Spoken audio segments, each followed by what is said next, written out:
this part, Moses wants to see God. So let's see what happens. Moses sometimes got very mixed up. Moses wanted to understand God. He also wanted to understand the people of Israel. Sometimes he would just hold his head in his hands and feel very sad. There are so many things I don't understand. So Moses went to talk with God. Please help me, God, said Moses. I want to understand you. What would you like me to explain? Asked God. Well, I've seen the wonderful things you've done. I've seen how you got the people of Israel out of Egypt. I've seen how you brought us food when we were hungry. I've seen how you got water from a rock when we were thirsty. But Moses just stood there and shook his head. But what? God's voice was soft and kind. I haven't seen you. I want to know what you look like. I want to see your face. That's a hard thing, Moses, said God. It's very hard for people to see me. You can see what I do. You can feel my heart in your heart. I am all around you, just like the air is all around you. But you can't see me. But I want to see you, Moses was crying a little. I want to see you so I know who you are. Moses, said God, you have worked very hard to help people. You have worked hard to help the people of Israel. So I'm going to do something special for you. I can't let you see my face because, you see, I'm not a human like you are.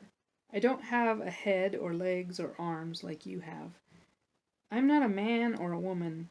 I'm not old or young. I'm different than anything you know. But maybe I can show you something that will help you understand. Go to the big rock that you can see right in front of you. There's a crack right through the center of it. Look through that crack. I'll show you something of who I am. So Moses went to the big rock. He looked through the crack. For a while, it felt as if a kind, warm hand was covering his eyes. Then the hand went away and Moses saw. He wasn't sure what he saw. Moses tried to tell his sister Miriam about it. It was like a flash of lightning, except it wasn't loud. It wasn't hard. It was as if my whole body was filled with light. It was as if I was filled with something good and strong. But what you saw was a light? Asked Miriam. What I saw was bright and beautiful, but that was only a small part of it, Miriam. Now I feel as if I really know God. And I know for sure that God will always be with me and with all the people of Israel. And that's the end of our story for today. Now, I don't know if this is fair. Because remember last week, the people of Israel wanted a God they could see, and they wanted something that they could worship. And they got in trouble because they made the golden calf, right? So now, here's Moses. He wants to see God too. He wants to know.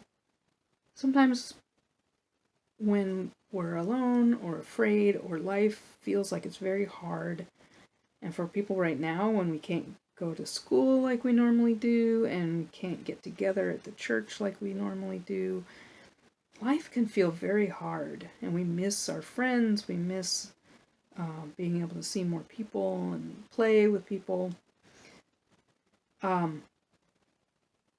We start to wonder, what's going on, God? Where are you?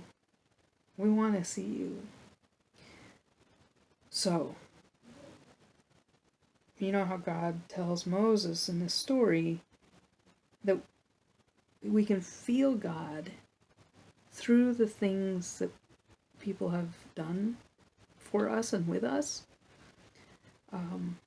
So when we feel loved by someone in our family or a friend, then we can know that God is in that love and God is loving us too. But it can be hard not to be able to see God. If we get very quiet and we listen, sometimes we can have a feeling in us that feels like a very powerful love. Or sometimes we'll see something really beautiful in nature and it makes us just feel so good. We can know that that is God inside of us. Because God loves nature too, and God loves us.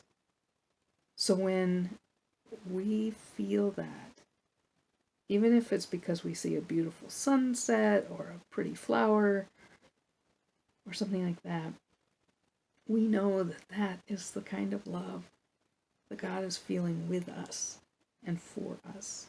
Okay? I hope that makes sense. And I hope you get to feel loved. Because I love you, and I know the people of our church love you. All right. I'll see you next week.